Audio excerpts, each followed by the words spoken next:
Ok, buenos días. Vamos a empezar entonces la ponencia. Buenos días a todos, agradecidas por que estén aquí, que puedan escuchar y aprender sobre lo que hoy vamos a conversar. Primeramente quiero dar las gracias a la Federación de Psicólogos Venezolanos por brindarnos el espacio y el apoyo tecnológico para que estas ponencias se puedan dar. También quiero agradecer a los profesores del Departamento de la Escuela de Psicología Clínica por apoyar estos espacios de aprendizaje, a la profesora Esther, quien ha estado pendiente de programar cada ponencia. Y finalmente agradezco a los estudiantes quienes nos han apoyado y nos están brindando hoy en día el apoyo para poder grabar y que esto se dé de forma continua y lo más vamos a decirlo que lo más, no sé, parecido posible para que se dé todo perfectamente, ¿ok? Entonces, hoy vamos a hablar sobre las estrategias para el entrenamiento de padres y cuidadores durante el confinamiento. La ponencia va a estar a cargo de la licenciada y profesora Alexandra Daniela Cedre Gómez. Ella es psicólogo clínico de la Universidad Central de Venezuela, es profesora de la Escuela de Psicología de la Central, está ahorita dictando prácticas clínicas 2. También labora en el Instituto Venezolano para el Desarrollo Integral del Niño en INVEDIM como terapeuta de conducta y psicólogo de aula, y se encuentra o estuvo realizando el diplomado en la Universidad Monte Ávila de atención en el desarrollo infantil o alteraciones en el desarrollo infantil. Entonces le damos la bienvenida a la profesora Alexandra. Este espacio es suyo, ya puede comenzar. Bienvenidos todos, espero que puedan disfrutar de esta ponencia. Vale, muchas gracias, profesora. Igualmente agradezco su apoyo y también de la estudiante Valesca Vallenilla, quien también nos está acompañando el día de hoy para gestionar todo. Bien, vamos a comenzar. Voy a compartir pantalla por acá. Ok, un momento. Ok, pueden visualizar las láminas. Vale. Ujú. Bien, Valesca, ¿se pueden visualizar las láminas? ¿Las pueden ver? Sí, profe. Perfecto. Vale, vamos a comenzar entonces. Entonces, Igualmente, gracias. ¿Se escucha bien entonces? Sí. ¿También? Ok. Ok, vamos a comenzar. Bien, como bienvenidos igualmente. Eh, Espero que este espacio pueda ser bastante provechoso para todos y así que vamos a dar comienzo a este tema. Vamos a hablar hoy acerca de las estrategias para entrenamiento para padres y cuidadores durante el confinamiento. El día de hoy voy a hacer un repaso acerca de todo lo que implica esta estrategia y también cómo puede aplicarse de forma eficaz durante esta temporada de confinamiento o por vía remota, que realmente es como que la vía más acertada para irlo implementando en la actualidad. Bien, acá les presento el contenido, los temas que vamos a repasar. En primer lugar, voy a hablar desde el panorama general de esta situación. Vamos a hablar acerca de algunos hallazgos que se han hecho en las investigaciones acerca de los síntomas que se están presentando en niños y adolescentes que están confinados, y también voy a decirles algunos datos interesantes. Seguidamente vamos a hablar acerca ya propiamente del entrenamiento para padres a nivel de definición y objetivo. También vamos a repasar la historia y los principales antecedentes de esta estrategia, debido a que esto es importante para ir entendiendo cómo va a irse realizando. También voy a comentarles acerca de las características generales de los programas de entrenamiento para padres, todo el conjunto de definiciones que abarca y, bueno, su caracterización propiamente. Luego voy a hablarles de la pertinencia de la intervención en la actualidad, que sería cómo todos estos recursos se aplican en el contexto que estamos enfrentando actualmente. También voy a hacer énfasis en la supervisión y sobrecorrección, es decir, nuestro rol como psicólogos de acuerdo a esta estrategia, cómo la vamos a ir llevando, qué papel vamos a tener nosotros a la hora de aplicarla. Igualmente voy a decirles los tipos de programas de entrenamiento para padres, para que puedan eh, tener ciertas definiciones en tanto a los objetivos que vamos a ir planteando. También voy a hablarles del alcance y las limitaciones de la estrategia y estrategias complementarias que pueden potenciar esta intervención. ¿Ok? Finalmente vamos a dar paso a las consideraciones, últimas consideraciones y a las preguntas. Si tienen algunas preguntas que puedan surgir a lo largo de la presentación, pueden anotarlas en el chat y ya al final vamos a irlas conversando, respondiendo y debatiendo. Ok, vamos a empezar entonces con el primer punto. Tenemos el panorama general. Acá les traje algunos resultados de investigaciones importantes para tener en cuenta a la hora de aplicar una estrategia de este estilo. Acá les señalo algunos síntomas que se han encontrado de forma más evidente en niños y adolescentes durante el confinamiento. En primer lugar, tenemos la dificultad para concentrarse. Es algo muy común que se ha conseguido tanto por parte de observación de padres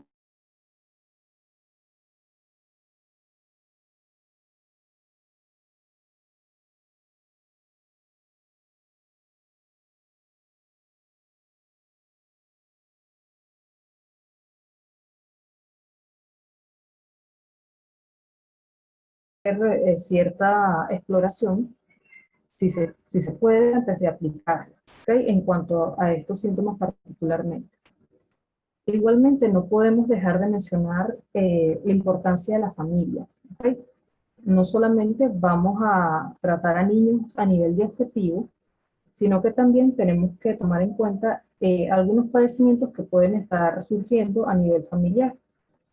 En cuanto a las investigaciones, se ha encontrado que durante el confinamiento y generalmente en las restricciones debido a la pandemia, se ha encontrado en las familias, los integrantes más que todo adultos, la depresión, el estrés y la ansiedad. ¿Ok? Entonces, esto hay que tenerlo en cuenta porque son variables que seguramente van a incidir en la eficacia de nuestra intervención y cómo vamos a irla abordando. Por otro lado, también les traigo algunas estadísticas interesantes que se ha conseguido en el año 2020 acerca de cómo ha sido el trato hacia los niños durante esta temporada. Fíjense que en 2020 UNICEF publicó que aproximadamente 6 de cada 10 niños han experimentado medidas disciplinarias violentas en sus hogares.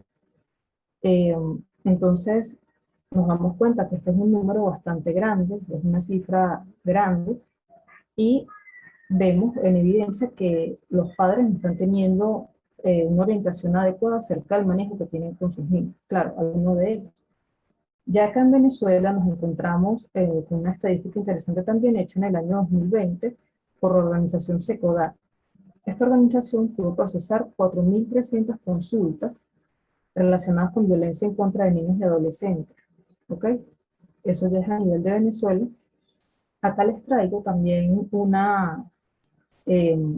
un gráfico para que puedan observar cómo ese número de casos que han sido procesados por esta organización han ido en aumento. En el año 2017, por ejemplo, procesaron 250 consultas, casos acerca de violencia contra niños. Ya en 2018 aumentó el doble a 500 casos. En 2019, otra vez el doble a 1.000 casos. Y ya el año pasado, pues la cifra aumentó a 4.300 casos. Es decir, 4 veces prácticamente la cantidad de casos que se había reportado el año pasado. Entonces, vemos que es un número alarmante porque estamos hablando de una medida disciplinaria que no es efectiva y que hace daño a todo nivel. Igualmente, actualizándonos un poco más con esta estadística, en la actualidad ya llevan 350 casos, o sea, en el primer trimestre de este año, procesados, así que aumentamos la cifra a casi 4.700 casos en Venezuela procesados por esta organización. Y cuando nos ponemos a ver que, bueno, no todos los casos llegan a puntuarse, a documentarse, vemos que realmente es una cifra alarmante porque evidentemente existen muchos más que están por ahí. También la ONU, en este sentido, ha reportado que la población una de las poblaciones más vulnerables en esta temporada de confinamiento y de restricciones en general son los niños, ¿ok? Niños y adolescentes. Esto lo han asociado varias investigaciones a problemas de hacinamiento, pero también a la pérdida de ciertos contextos a los que los niños asistían y tenían varios agentes sociales que se han perdido. Por ejemplo, los maestros, el ambiente escolar son contingencias bastante importantes para ellos, y vemos que por lo menos en Venezuela hasta la actualidad las clases presenciales han sido casi nulas. Se ha hecho más que todo por vía remota y los niños han sido privados de alguna forma de estos otros ambientes que también pueden moderar su comportamiento y también aportarles ciertas experiencias en la vida, ¿ok?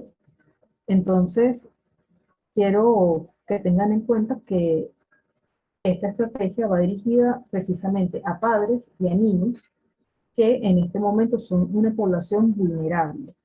Hay vulnerables porque están en función prácticamente de un solo ambiente, o más que todo de un solo ambiente, que es el hogareño, y por eso hay que cerciorarnos de que esta estrategia está bien aplicada, o, bueno, estrategias afines tienen que estar bien aplicadas, bastante en cuenta con esto que nos estamos encontrando, ¿ok? Un momento. Bien, continuamos.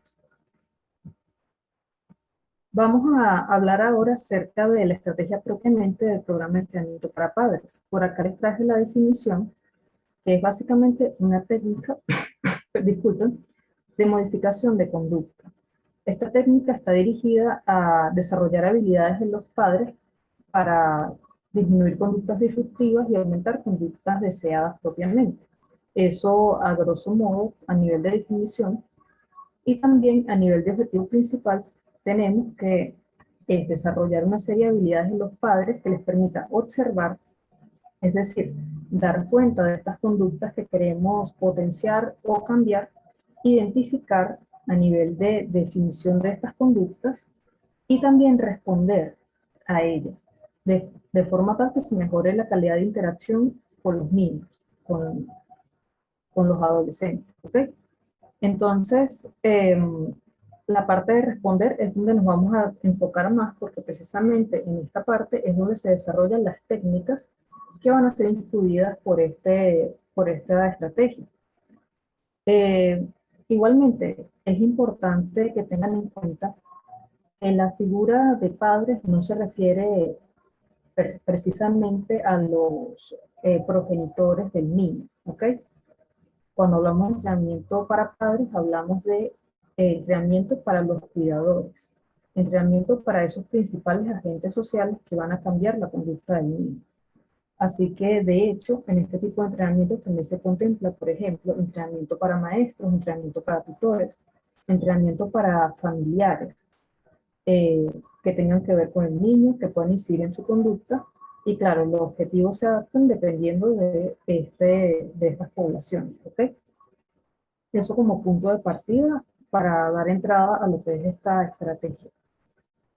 Ahora voy a hablarles acerca de la historia, de cómo se ha ido formando. Esto es importante saberlo para poder tener como un marco general de partida para entender la estrategia a cabalidad.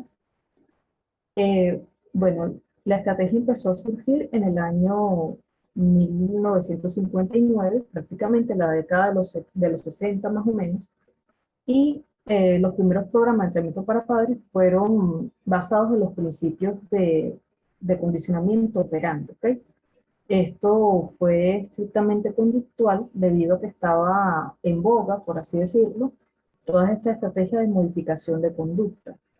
Sin embargo, en esta época estaba más que todo en el contexto clínico, pero con el surgimiento de las teorías del aprendizaje social, fue que se fueron implementando también, o diseñando, mejor dicho, estrategias dirigidas más que todo a otros contextos que no eran los clínicos, ¿ok? En el año 1959 les resaltó un autor llamado Williams. Él fue el primer autor conductista que sostenía que los padres tienen que tener una competencia general para abordar a sus hijos. Es decir, que los padres tienen que entender realmente cómo su conducta influye en la de los niños para poder hacer terapia. Es decir, también eh, para romper un poco la visión de que era el psicólogo el que tenía que atender siempre al niño y hacer más uso de esos agentes sociales a que el niño está expuesto, en atención a que el contexto, precisamente las variables ambientales, son las que modifican también la conducta. ¿Ok? En esta década fue que se empezaron a desarrollar las primeras investigaciones para llevar a práctica las estrategias en el entrenamiento para padres. En primer lugar, siempre se buscaba era potenciar los comportamientos adecuados de los niños, y por eso los primeros programas de entrenamiento para padres conductistas usaban solamente técnicas de reforzamiento, estrictamente de reforzamiento, pero bueno, evidentemente se empezaron a conseguir hallazgos en donde si bien los niños aumentaban las conductas deseadas, ellos no podían disminuirlas. O sea, a través de estos programas no eran tan efectivos para disminuir conductas disruptivas, por ejemplo. Entonces fue cuando se empezó a implementar también estrategias referidas al castigo, hablando desde el punto de vista conductista, es decir, como costo de respuesta, y también estrategias como la extinción y el tiempo fuera. De esa forma fue que se empezaron a enmarcar los primeros programas de entrenamientos para padres en base a este tipo de estrategias.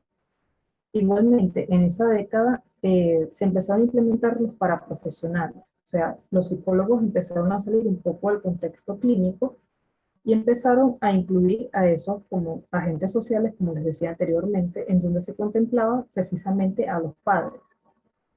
Eh, ya por esta década, a finales de la década, empezaron a surgir autores que comenzaron a diseñar los primeros programas. Por acá les tengo a Constance Hunt. Ella fue pionera en el diseño de programas de entrenamiento para padres porque fue quien precisamente empezó a abarcar estas estrategias de modificación conductual. Igualmente surge el modelo triádico de Tarty-Wetzel. En este modelo se contempla al psicólogo, al especialista, como un asesor, es decir, el psicólogo no va a tener contacto a través de esta estrategia con el objetivo que sería el niño. Él lo va a hacer a través del entrenamiento de los mediadores, es decir, de los cuidadores, que serían los padres, por ejemplo, los tutores. Entonces se sitúa al psicólogo como ese asesor, esa persona que va a orientar, y realmente los que van a tener contacto con el niño son sus cuidadores. Ya en la década de los 70, a partir de allí, fue que estos programas empezaron a tener bastante éxito y empezaron a ser ampliamente documentados. Fue en este momento cuando se empezaron a implementar programas de otras corrientes psicológicas, por ejemplo, del enfoque humanista, también a través de la teoría adleriana propiamente, fue que se empezaron a implementar otro tipo de programas más ajustados a otro tipo de objetivos que no son estrictamente conductuales. Eso lo vamos a conversar más adelante. Igualmente, se empezaron a hacer los programas de entrenamiento para padres de forma grupal, y eso fue un avance bastante grande en cuanto a la medición de la eficacia de la estrategia. Eso también se hacía porque evidentemente se abarataban los costes de aplicar la estrategia propiamente y se podían llegar a otros contextos, por ejemplo el área escolar. Entonces fue a partir de esta década que fue como más consolidado el programa de entrenamientos para padres propiamente. ¿Okay? Entonces, bueno, ya que les he hablado un poco de la historia, pueden asumir algunas características del programa de entrenamiento para padres y vamos a hacer más énfasis en esas características generales. ¿Okay? Esto es características independientemente del tipo de programa de entrenamiento que sea, sino que son más a nivel global. Bueno, en primer lugar, hay que resaltar que este tipo de intervención es un programa, ¿ok? Un programa de entrenamiento. Eso quiere decir que es una intervención previamente planificada por el psicólogo. Los objetivos van a estar ordenados de una forma específica. Va a haber estructura en cuanto a cómo se van a ir presentando esos objetivos. Van a presentarse también de forma gradual y también tienes una duración específica. ¿Ok? Es decir, está bastante, valga la redundancia, programado la consecución de esta intervención. Claro, quiero resaltar que esto no quiere decir que esta intervención sea una receta, ni mucho menos, o algún curso, algún taller, no, nada que ver. Simplemente lo que se busca con esto es que el programa pueda ser replicado en otras poblaciones, pueda ser documentado y que también poderle brindar a los beneficiarios, a esas personas que se van a beneficiar, una estrategia de intervención concreta, ¿ok? Que ellos sepan la duración propiamente de esto. Entonces, vamos a seguir por acá. Bien, como característica general tenemos también que puede ser de aplicación individual o grupal, como les mencionaba anteriormente. Con la modalidad grupal hay más posibilidad de ajuste al caso porque evidentemente nosotros tenemos que, con cualquier intervención, ajustar nuestros objetivos de acuerdo a las necesidades de ese caso. Igualmente, hay numerosas investigaciones que afirman que precisamente la modalidad individual es la que más le conviene a personas con estrato social bajo, debido a que tienen varias características particulares en donde el psicólogo tiene que hacer ciertos ajustes. Entonces, estas son las que tienen, estas personas son las que más se benefician de esta modalidad. También puede ser aplicada en modalidad grupal, y claro, para esto es necesario que agrupemos a las personas que van a beneficiarse de la estrategia de acuerdo a ciertas características en común. Por ejemplo, hay programas de entrenamiento para padres dirigidos a niños con necesidades especiales, dirigidos también a ciertos tipos de poblaciones, quiero decir. Igualmente, lo interesante de la modalidad grupal es que a nivel investigativo se ha demostrado que es la que tiene más eficacia, ¿okay? A nivel de resultados significativos a largo plazo. Esto porque se crea un clima de apoyo entre los participantes y realmente la naturaleza de esta intervención, como vamos a ver más adelante, se trata más que todo de que los padres puedan realmente comprender y problematizar las estrategias y las situaciones en casa. Entonces la modalidad grupal siempre va a ser como que la más efectiva, la que más nos conviene, si queremos lograr resultados a largo plazo, si no tenemos posibilidad de seguimiento propiamente. ¿Okay? Otra característica importante es que tiene que tener un abordaje colaborador. Como les decía anteriormente en otros apartados, esta estrategia no se lleva a cabo de una forma, en forma de curso, en forma de taller. ¿Okay? Acá el psicólogo tiene que posicionarse en un rol de recíproco con los padres. Hay que sentarse a hablar con los padres y más que explicarle conceptos o decirle simplemente que esto es así porque las investigaciones lo dicen, hay que escucharlos también. Esto es claro, es importante para explicar las estrategias porque son los padres los que van a dispensar las contingencias hacia los niños. Ellos van a tener un rol activo más que nosotros, los psicólogos. Entonces, es por eso que el psicólogo tiene que estar bastante, vamos a decirlo, a nivel de los padres para que ellos puedan empoderarse. Entonces, siempre vamos a tener un abordaje colaborador más que directivo para aplicar esta técnica. Por acá también tenemos como característica que las técnicas para enseñar son variadas. Esta es otra cosa que caracteriza bastante bien a esta estrategia, y es porque siempre vamos a hacer uso de todas las técnicas que nos favorezcan el aprendizaje de sus padres, dependiendo de sus necesidades, dependiendo de sus, por ejemplo, formas de comprender el mundo.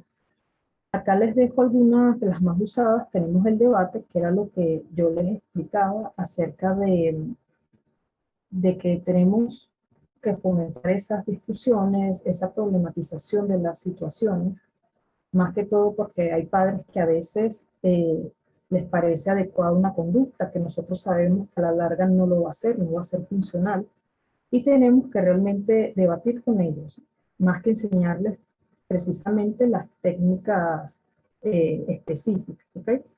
También tenemos el ensayo conductual, donde se ponen en práctica las estrategias. El roleplay precisamente también es bastante usado. donde se recrean, por ejemplo, situaciones en el ambiente clínico o en el ambiente remoto que no necesariamente son las situaciones reales, pero que ayudan a los padres a poder ir aplicando las estrategias de cierta forma.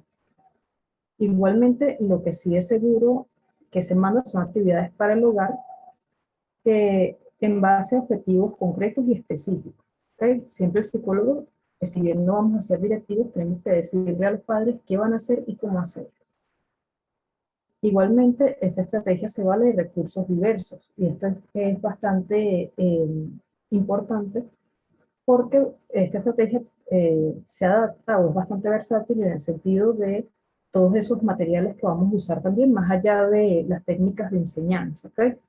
Podemos usar, por ejemplo, material audiovisual, manuales, infografías, imágenes, videos.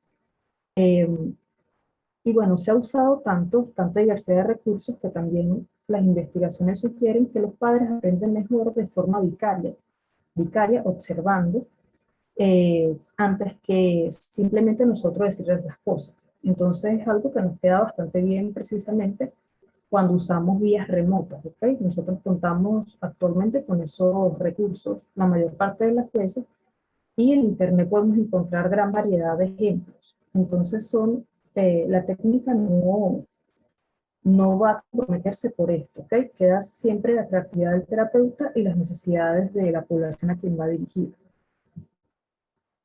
Por último, también vamos a hablar de la duración que tiene estos programas. Como les he dicho anteriormente, no se trata de una receta, no vamos a centrar la duración estrictamente finita. De hecho, hay programas que tienen cierta forma de alargarse en algunas sesiones dependiendo de cómo vaya todo, y esto lo va a decidir el psicólogo que diseña el programa y también los objetivos y la modalidad. Generalmente la modalidad individual es más corta porque nosotros podemos hacer mayor seguimiento y los espacios de debate no van a ser tan largos. ¿Okay? Acá les traje unas referencias. Generalmente los programas de entrenamiento para padres individual duran de 4 a 8 sesiones, contando el seguimiento. Ya en modalidad grupal pasa lo contrario, suelen ser más largas. Por ejemplo, las sesiones pueden durar 90 minutos, una hora, y ser de 6 a 13 sesiones. Incluso se han documentado programas de entrenamiento para padres que llegan a durar, por ejemplo, 8 meses, dependiendo de cómo vayamos avanzando con todo. ¿Okay? Les traigo también otras referencias. Está el Instituto Nacional de Excelencia Clínica en Londres, que sugiere que puede durar de 8 a 12 sesiones. Y también las Naciones Unidas, que indican que puede durar de 10 a 15 sesiones. Pero, como les he dicho, esto queda a criterio del terapeuta y las necesidades. No es una receta. ¿Okay? Bien, voy a hablarles ahora acerca de, ya que hemos conversado de la historia y de las características, pues, ¿qué pertinencia tiene todo esto a nivel general en la actualidad? Sabemos que nosotros, por ejemplo, debido a las restricciones de bioseguridad, no vamos a tener siempre acceso al objetivo o al paciente. Entonces, quiero dejar en claro que esta estrategia no se compromete en su eficacia, si está bien diseñada, en nada por vías remotas. Pues, de hecho, estas estrategias han sido documentadas, que se han aplicado incluso por vía telefónica. Claro, eso lleva a una planificación específica y han logrado resultados significativos de la población a quien va dirigido. Entonces, realmente quiero resaltar que debido a la situación de pandemia, nosotros podemos servirnos de esta técnica, de esta estrategia, y sacarle todo el jugo, siempre y cuando tengamos una supervisión adecuada, claro, del caso. Siempre va a ser beneficioso. En cuanto a eso, la supervisión sobre corrección, les hago énfasis también en que tenemos que tener nuestro rol como más de apoyo que de directivos. Bien, siempre tenemos que tomar en cuenta qué estrategias le han funcionado también a los padres. Nosotros con la estrategia de entrenamiento para padres no vamos a dar un curso, así que tenemos que escucharlos a ellos también. Tenemos que preguntarles a los padres qué cosas han hecho de ellos que han servido para modificar el comportamiento de los hijos y cómo eso puede seguirse aplicando, cómo podemos seguirlo reforzando, ¿ok? Siempre vamos a poner énfasis en esto y hacer la sobrecorrección en base a eso. Igualmente, esto se hace en cada sesión. No hay sesiones de entrenamiento para padres 100% teóricas. Siempre tenemos que estar en constante comunicación con los padres. Igualmente, el feedback tiene que ser claro y conciso. No podemos irnos por las ramas. Tenemos que decirle a los padres exactamente qué es lo que van a modificar y cómo, y que ellos aporten también su opinión respecto a eso. Siempre resaltando, obviamente, esos aspectos positivos a modo de refuerzo.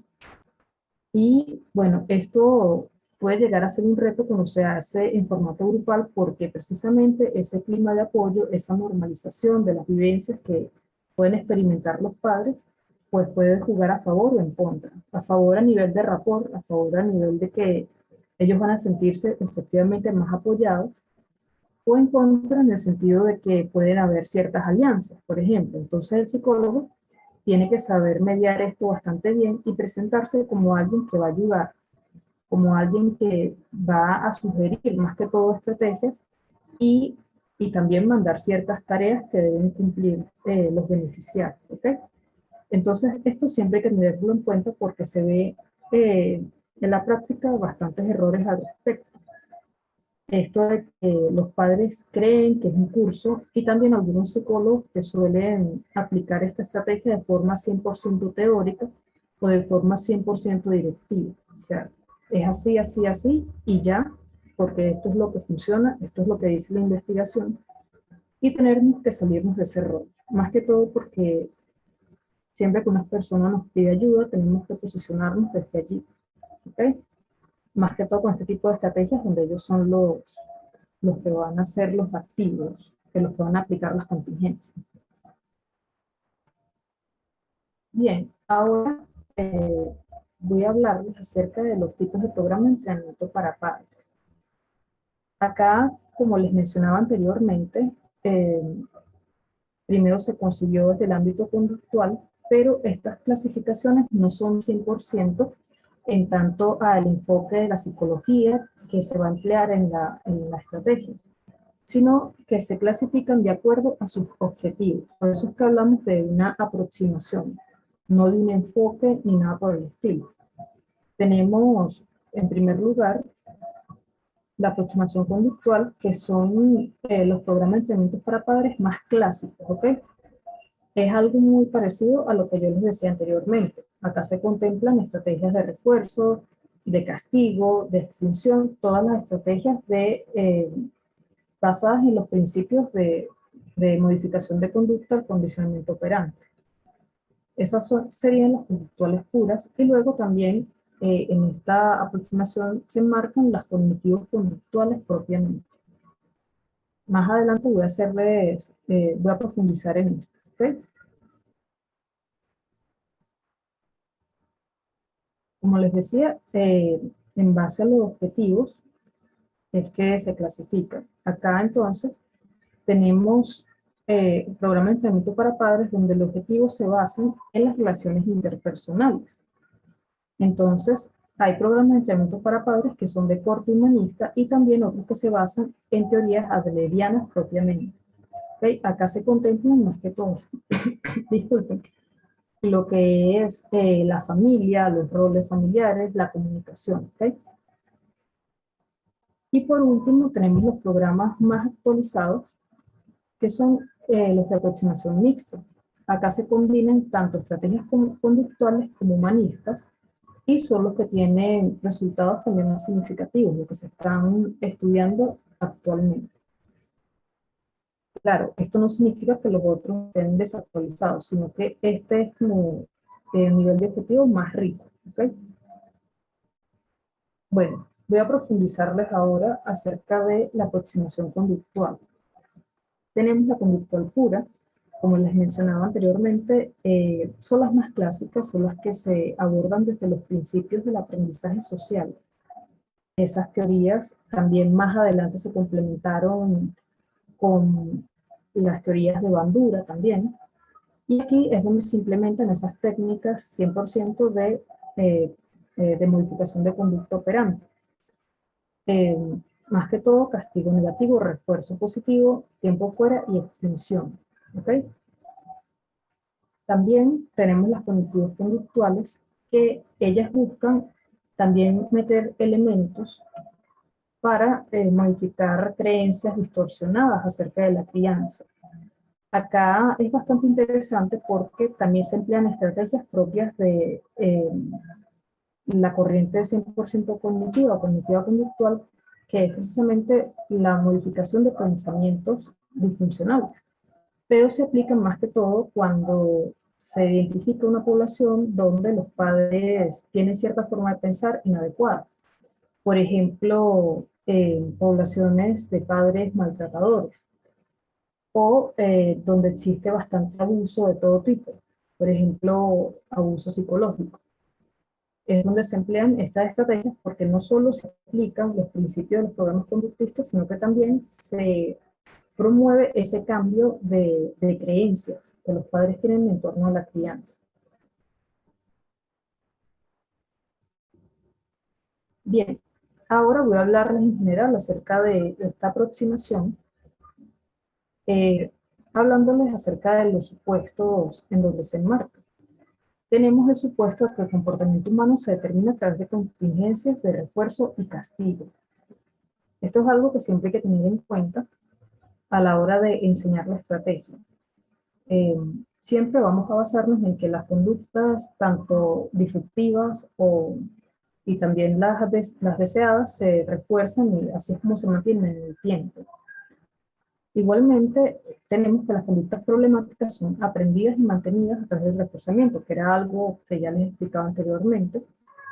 Y hay que enfatizar en este supuesto de que los padres son los principales, los cuidadores son los principales agentes sociales y que son ellos los que van a mediar la conducta de los niños. Partimos del supuesto entonces de que la conducta de los niños siempre va a estar en función a esos agentes sociales a los que él está expuesto. Claro, es importante destacar acá que esta estrategia se hace aún más vigente debido a lo que les explicaba al principio. Ya los agentes sociales, muchos de ellos se perdieron. Por ejemplo, lo que eran los maestros e incluso algunos pares, como compañeritos de clase, amigos, de actividades extracurriculares, ya no están tan vigentes en la vida de los niños como antes. Entonces vemos que podemos entrenar a esos principales agentes sociales a través de esta estrategia. En cuanto a los objetivos, tenemos que se centra en desarrollar habilidades dirigidas a potenciar conductas deseables en los niños. ¿Okay? Igualmente, instruir a los padres en técnicas que disminuyan las conductas problemáticas. Estos son objetivos bastante concretos a nivel de modificación de conducta.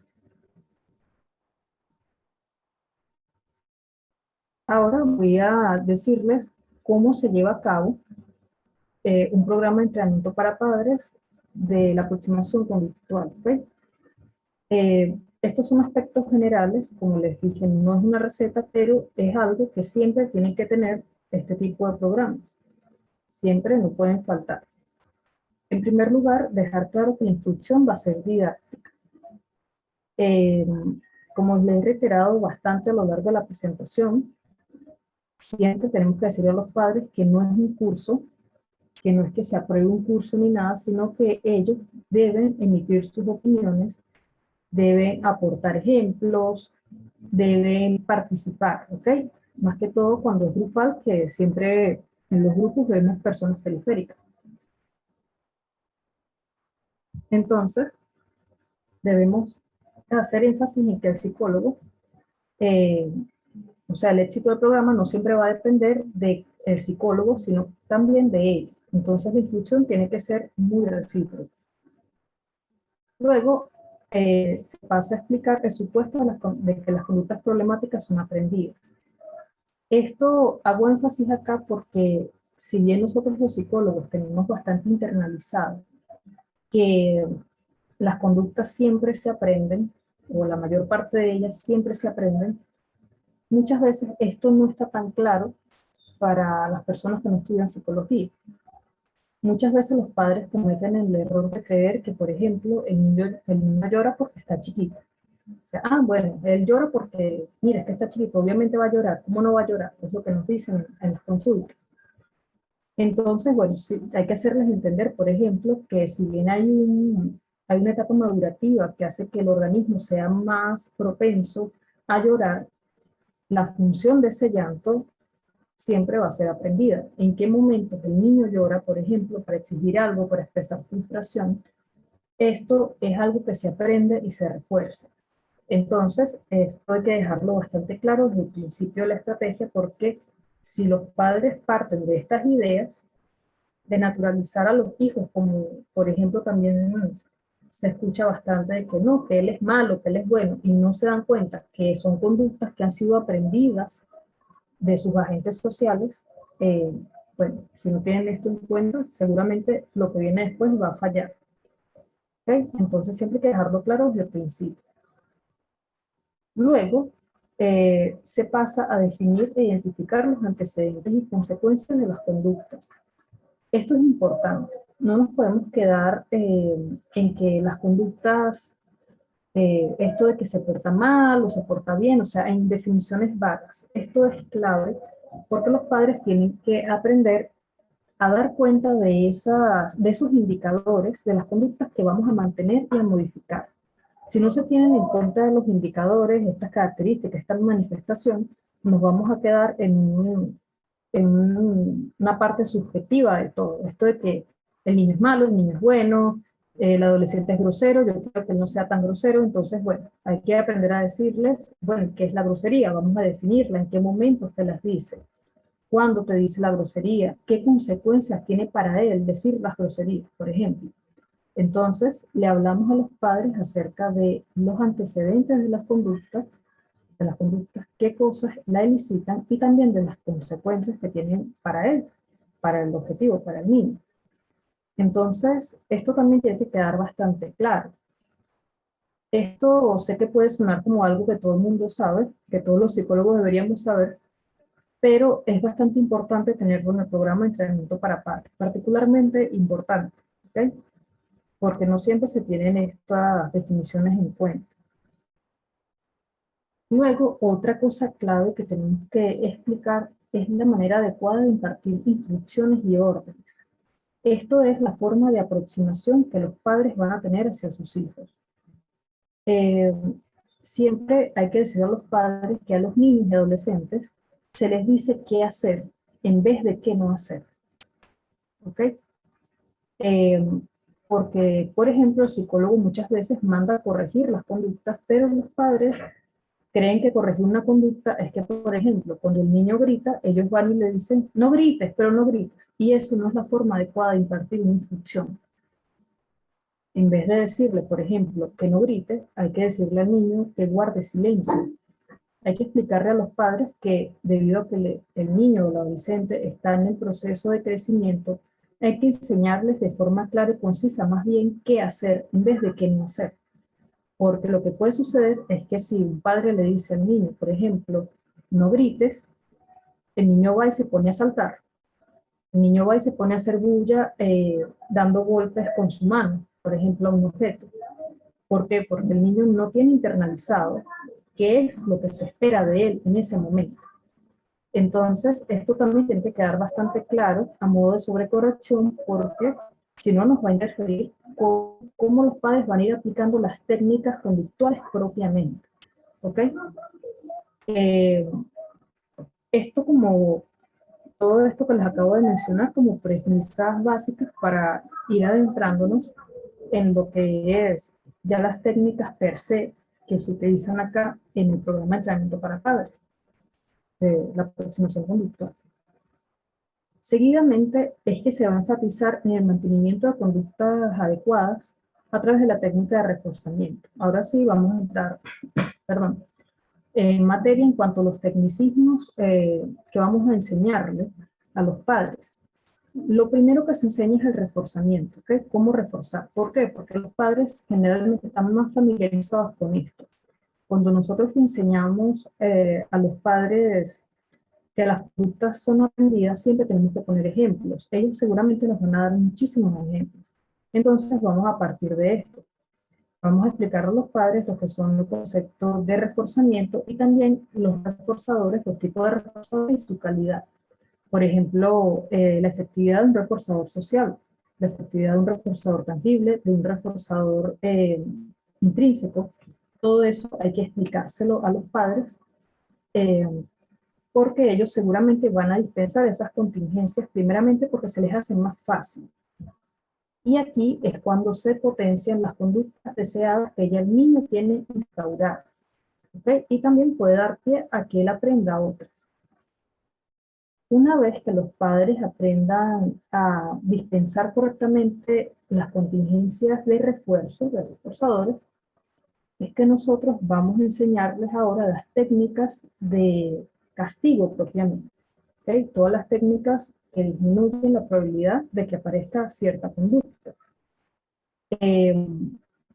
Esto suele hacerse a mitad de los programas de entrenamiento para padres porque siempre, como les decía al principio, hay que estar monitoreando si los padres realmente están aplicando correctamente las estrategias. Y para llegar a este punto es necesario que ellos ya sepan todo esto que ya les he dicho, porque es bastante peligroso, vamos a decirlo así, que los padres apliquen las contingencias de castigo de forma inadecuada. Entonces, ya que el psicólogo va a ser un asesor de todo esto, tenemos que realmente cerciorarnos de que ellos entiendan cómo se van a ir llevando las técnicas. Acá vamos a hablarles a los padres del costo de respuesta como, perdón, la pérdida de privilegios. ¿Okay? Esto vamos a presentárselo como la forma más efectiva de disminuir una conducta. Ellos, si tienen internalizado, por ejemplo, que pegar es la vía, que un castigo es pegarle a un hijo, gritarle, insultarlo, vamos a hablar desde las investigaciones, que dicen que esto no sirve de nada, que esto no es eficaz, que esto más bien promueve otras interferencias emocionales que no van a aportar nada a nivel conductual. ¿Ok? Hay muchos padres que naturalizan mucho pegar. ¿Ok? Vamos a verlo, bueno, nos dimos cuenta en cuanto a las estadísticas. Nosotros vamos a presentarles que el castigo positivo, o sea, darle un estímulo desagradable, darle o gritarle, solamente va a ser válido cuando el niño se encuentre genuinamente en peligro físicamente. ¿Ok? Ponemos el ejemplo, por ejemplo, de algo que sea válido en cuanto a esto, es que el niño vaya a meter la mano en una hornilla de la cocina que está prendida. Entonces, ya que el niño corre peligro de quemarse, aquí es donde sería válido, no para modificar la conducta, sino para prevenir eh, algo peor, que los padres, por ejemplo, le hagan esto, un toque en la mano, no pegarle como tal, sino como esto, para que el niño no meta la mano en la hornilla. Vamos a ponerle ejemplos como este, para que los padres se den cuenta que el pegar esta parte física no va a modificar las conductas, pero pueden ser válidas solo cuando el niño se encuentre en peligro, ¿ok? Solamente para eso, porque hay padres que, por ejemplo, no pueden entender que un castigo de este tipo no sirva para nada. Bien, o sea, siempre se quedan anclados en las ideas de que, bueno, pero a mí me pegaron, pero yo salí bien, pero yo me acuerdo, pero no sé qué. Entonces, bueno, vamos a ponerle una función a este tipo de castigo, pero no una función de modificación de conducta. ¿Okay? Eh, Siempre vamos a presentarle el costo de respuesta como la estrategia primordial, lo que es la pérdida de privilegios, quitarle al niño un objeto deseado, un objeto agradable, como consecuencia de una conducta inadecuada. Igualmente, a la par de que nosotros le enseñamos las técnicas de reforzamiento, seguramente los padres van a ir aplicando algo parecido a la extinción, a la técnica de extinción. Esto porque nosotros vamos a presentárselo como unas técnicas de atención positiva. Es decir, vamos a prestarle atención a las conductas que queremos que se repitan, a las conductas adecuadas, y no vamos a prestar la atención a las conductas y ni reforzar que sean inadecuadas. Entonces acá es donde podemos abrir esa explicación de lo que es la extinción y la vamos a explicar bien. O sea, extinción como ignorar activamente.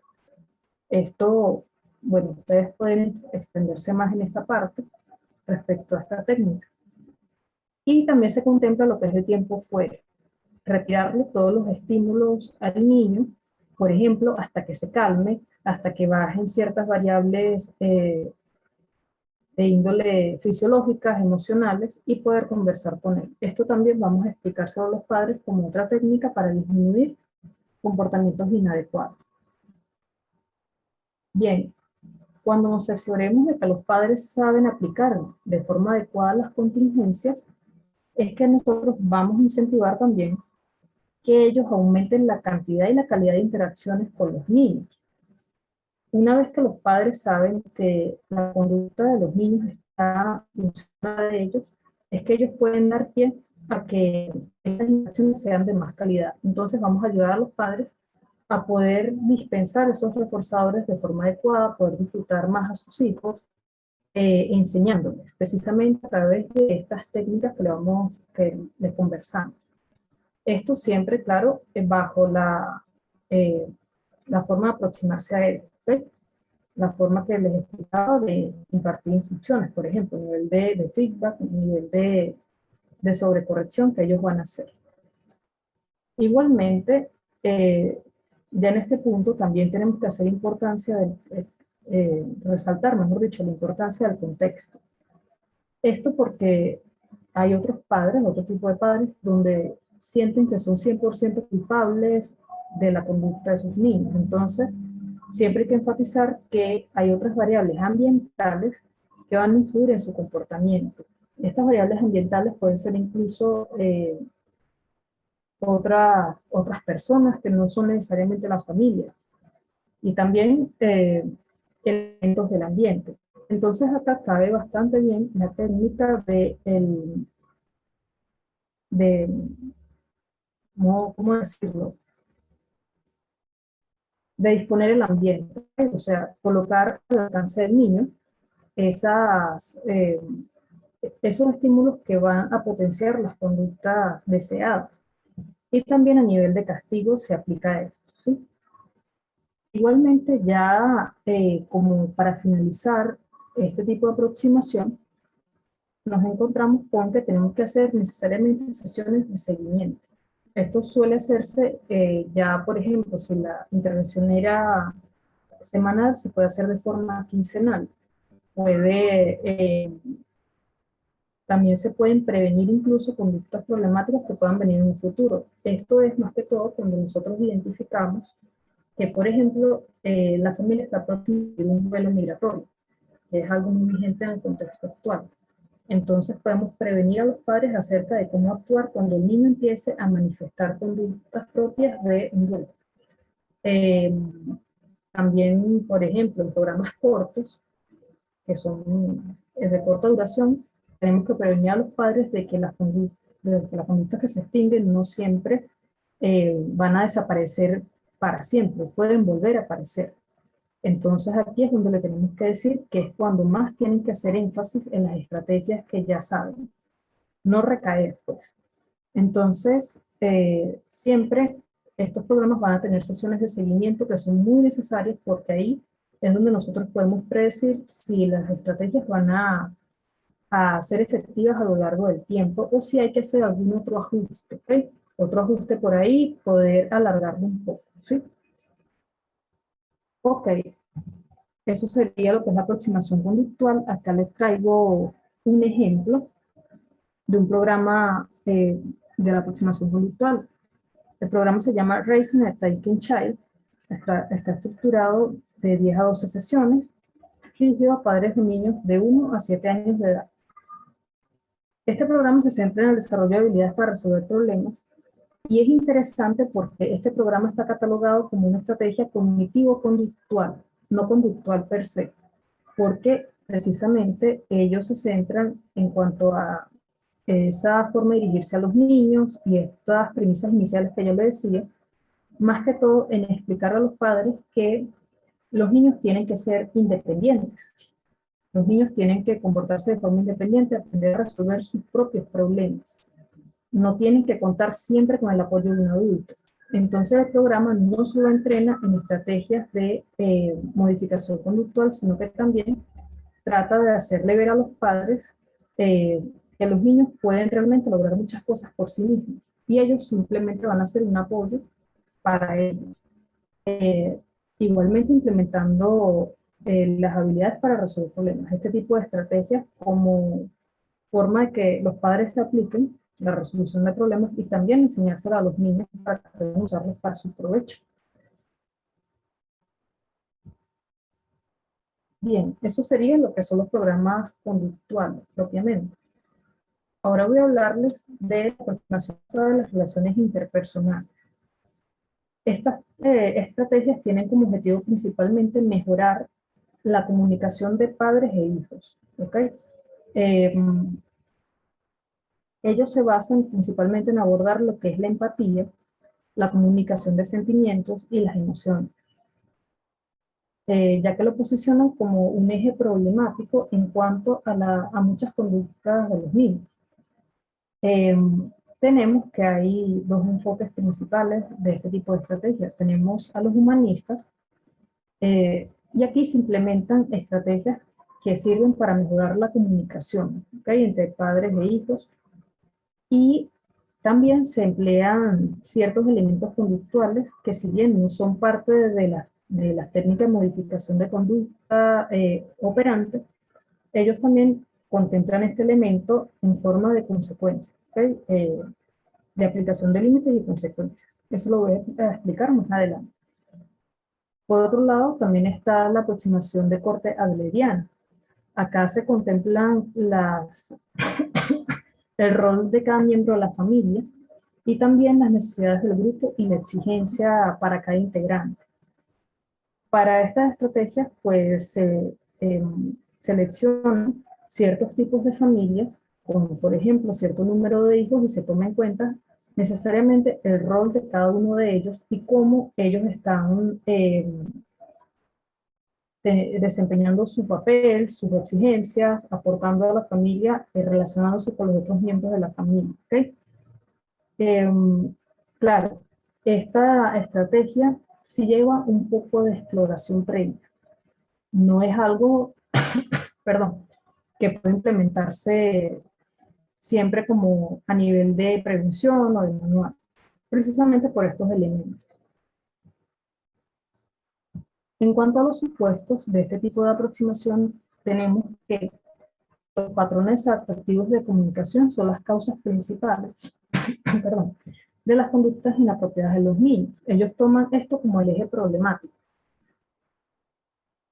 Es decir, que es la forma en que los padres se dirigen a los hijos y en que ellos comunican sus límites y sus expectativas, el eje principal de los problemas con ellos.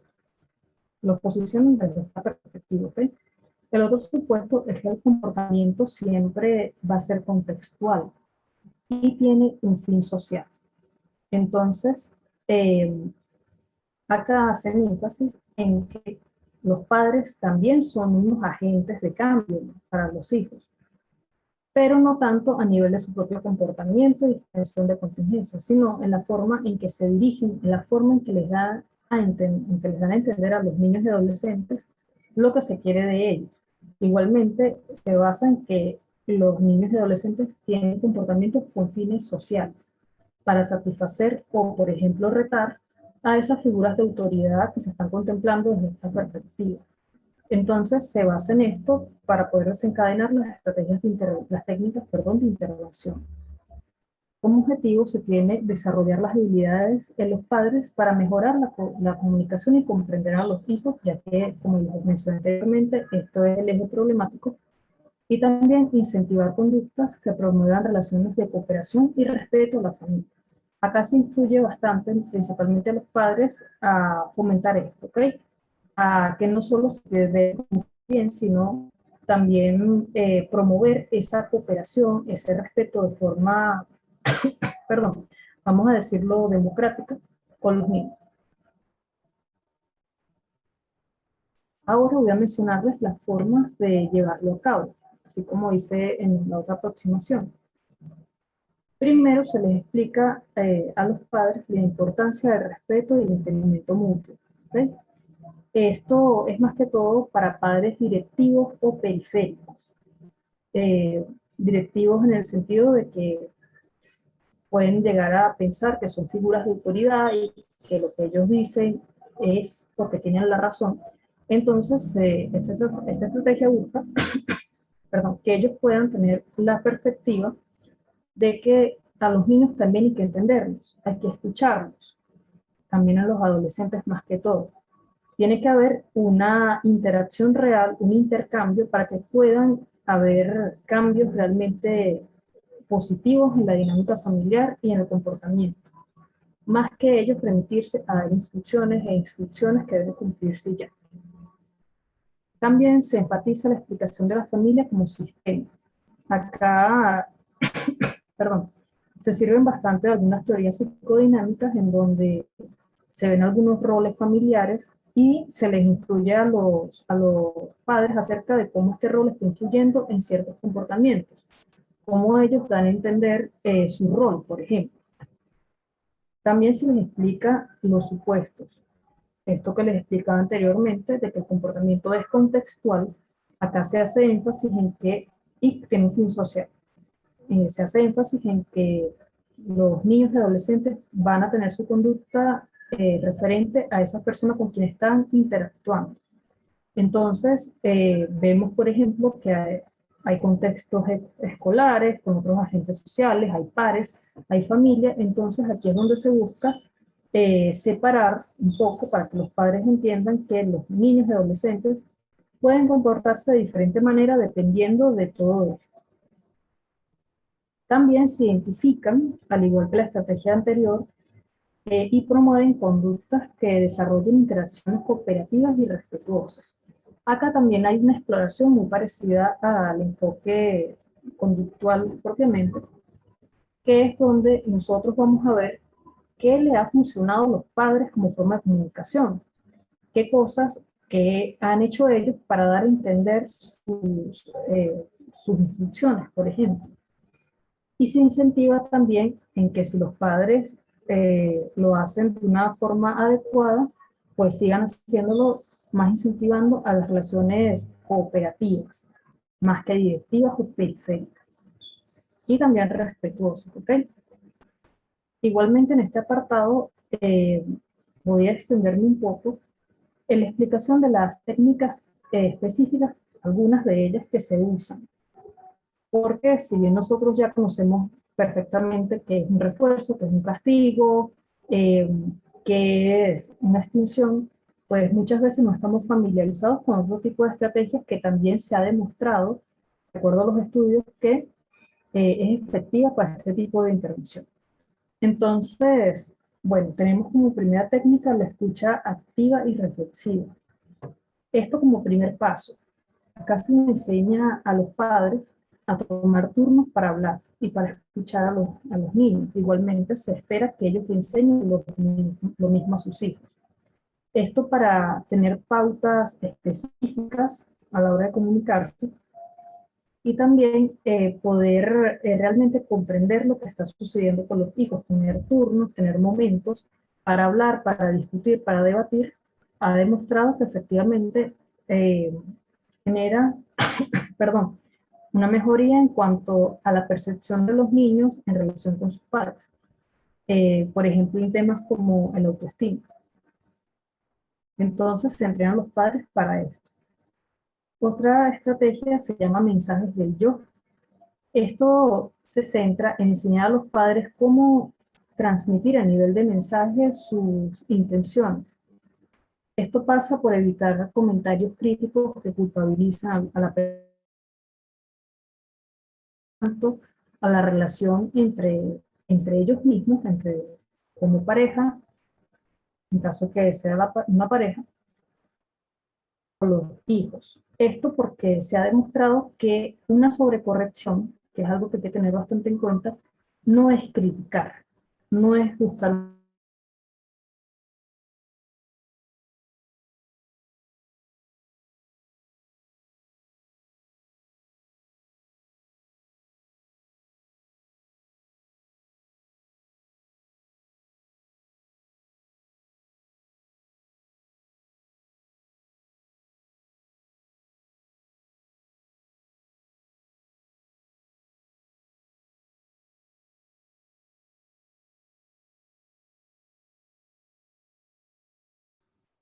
Hola, se cayó, disculpen, se cayó mi internet. Ahora me escucho bien, ¿me ven? Sí, se escucha y se ve perfecto. Vale, ¿en qué punto me había quedado? Es que no tengo claro en qué momento se cayó el internet. Estaba hablando sobre la sobrecorrección y los temas de comunicación en cuanto a los padres y los niños en el Disculpa, De acuerdo, estamos ok. teniendo unas dificultades técnicas. La Sí, licenciada Alexandra me acaba de comentar que se le cayó el internet, pero creo que ya se está conectando nuevamente. sí, sí. Igual se cayó puntualmente lo que estaba hablando. Tenía miedo que se hubiese caído antes. Bien, entonces continúo. Estaba hablándoles acerca de los mensajes del yo propiamente. ¿Se oye bien, verdad? Ok. Em, entonces acá tenemos que tener en cuenta que esto efectivamente va a mejorar la comunicación de padres e hijos, porque como les mencionaba, una sobrecorrección no es criticar, no es señalar a un culpable, es decir, más bien qué cosa, en qué cosas hay fallos, en qué formas de comportarse hubo fallos, pero sin necesidad de Disculpa, atacar. Alexandra, que te Ujú. interrumpa. No te oigo, no veo la pantalla compartida, no sé si los demás la ven. Me gustaría que chequearas rapidito eso. No, profe, sí se ve, capaz es Sí se ve capaz es su internet, pero aquí se ve perfecto. y sí se escucha, ¿verdad, Valesca? Sí, Vale, sí. perfecto. Debe ser problemas de conexión. Gracias. Eh, entonces, bueno, esto hay que dejarlo bastante claro, enseñar a los padres a cómo expresarse de esa forma. Para esto yo lo asocio bastante personalmente con las técnicas de asertividad, que también van dirigidas precisamente a esto, bueno, parte de ellas. Entonces, acá también se emplean técnicas de enseñanza como lo son el roleplay, por ejemplo. Y bueno, dependiendo de la edad del niño que va dirigido, también se le indican a los padres qué tipo de mensajes pueden utilizar, qué tipo de palabras. Por ejemplo, si hay que hablar de una forma más concreta para niños pequeños, si hay que evitar, por ejemplo, decirle eres malo, o eres bueno, o eres bonito, o eres feo. Todo esto se enmarca precisamente en este tipo de técnicas. La siguiente técnica que se emplea acá es la técnica de resolución de conflictos. Eh, para ello, primero se le enseña a los padres y también a los niños a través de los padres a identificar cuando hay un conflicto.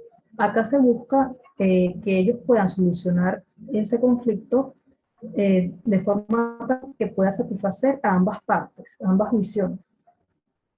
Para ello se identifica el conflicto, se reitera que no es que se identifique al culpable o a la persona, porque eso no va a aportar nada.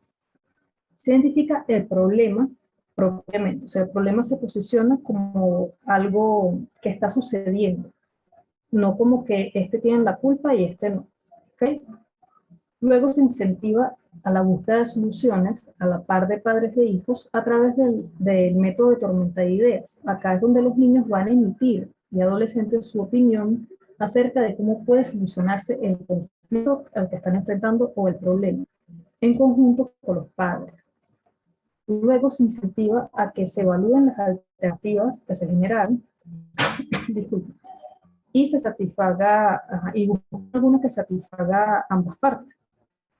Entonces, aquí se hace el proceso de decisión Una vez que los padres ya saben escuchar activamente y también identificar ciertos mensajes del yo, es que se pueden llegar a esas conclusiones acerca de qué se va a hacer. Acá lo importante de conflictos es que se lleguen a acuerdos, acuerdos que sean entendibles tanto para niños como para los adultos. Esos acuerdos van a servir de limitaciones. Bueno, algo parecido a lo que sería un contrato conductual que se hace. O sea, se busca con esta técnica que haya realmente un compromiso explícito de los niños y padres a solucionar ciertos conflictos o conductas inadecuadas, pero que los niños también tengan voz, que los adolescentes también puedan expresar su punto de vista y puedan sentirse apoyados y escuchados por los padres, más que los padres dar instrucciones y ya. Por último, acá se emplea el establecimiento de límites y normas permitidos de la dinámica familiar. Este sería el elemento conductual, por decirlo así, que tiene esta estrategia. Acá, como les mencionaba anteriormente, no se va a hablar precisamente de lo que serían técnicas de refuerzo, ni de castigo, ni nada de eso. Simplemente se les va a decir que cuando se rompa algún límite establecido, algún acuerdo establecido en la familia, van a haber ciertas consecuencias. Y esas consecuencias se van a discutir con los padres en la consulta, en el entrenamiento. Obviamente el terapeuta tiene que direccionar a que las consecuencias sean pertinentes y ellos puedan servir para realmente modificar la conducta. Igualmente el terapeuta tiene que orientar cuáles límites son los más adecuados, porque hay veces que los padres no tienen esto muy claro. O sea, para nada colocar límites ni normas, y suelen ser algunos muy permisivos. Entonces aquí es donde el terapeuta tiene que hacer énfasis en que los límites son necesarios, porque, bueno, como dicen las investigaciones al respecto, de acuerdo a este tipo de intervenciones más emocionales y comunicativas, el demostrar cariño, quererse, también es ponerse límites, tanto a sí mismo como a los demás. Entonces el terapeuta tiene que cerciorarse de esto y llegar a acuerdos concisos con los padres acerca de qué consecuencias van a haber, tanto por cosas buenas como por cosas negativas o incorrectas que se hagan en la familia. ¿Okay? Esto sería la aproximación basada en relaciones interpersonales. Acá les traigo un ejemplo. Un programa ampliamente documentado es el programa Parent Effectiveness Training. Sus siglas son PET y está estructurado en 8 sesiones de 3 horas cada una. Implementa estrategias como el modelado, el ensayo conductual, lecturas y tareas para el hogar y se hace en un formato grupal. Este programa tuvo bastante auge en los años de los 70, porque fue bastante documentado y los padres realmente se sintieron bastante agradados con el programa. Y si bien los hallazgos demuestran que no tiene tanta efectividad a nivel conductual como los programas conductuales, sí se han evidenciado que hay mejoras a nivel emocional y de autoestima en tanto niños y adolescentes que fueron sometidos a este programa. Y efectivamente un cambio en las perspectivas de los padres respecto a la crianza de los niños.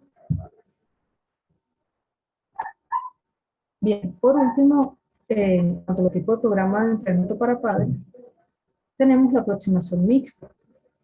Como les explicaba anteriormente, esto es como un match, es una unión entre los programas conductuales y los humanistas propiamente, así que aquí sí se emplean las técnicas de modificación de conducta, todas las que les he mencionado, pero también se agrega el elemento de modificar el comportamiento comunicativo, esta parte de entender y escuchar. No tanto con los roles familiares, pero sí se hace énfasis en este elemento de comunicación que es bastante importante. Esto de que los niños tienen que sentirse escuchados por los padres y a los adolescentes también. Entonces, acá como características les tengo que se fundamenta en la teoría del aprendizaje social, sigue siendo de esa forma, pero con esos elementos que ya les mencionaba de la aproximación humanista, donde como dice acá, se promueve la relación de apoyo entre padres, hijos y también el terapeuta. ¿Ok? El terapeuta siempre tiene que fungir como ese modelo de comunicación, ese modelo que los padres van a seguir en este programa.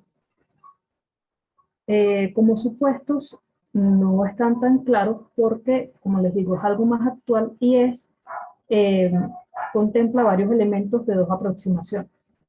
Entonces, se pueden combinar, por ejemplo.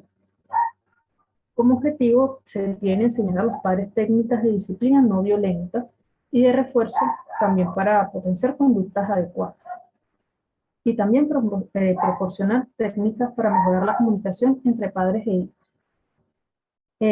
No voy a profundizar tanto en cómo se lleva a cabo esta estrategia porque realmente es una combinación de lo que ya les he hablado antes, pero con los objetivos estructurados de las formas que el terapeuta crea conveniente de acuerdo a las necesidades de esa población a la que va dirigida.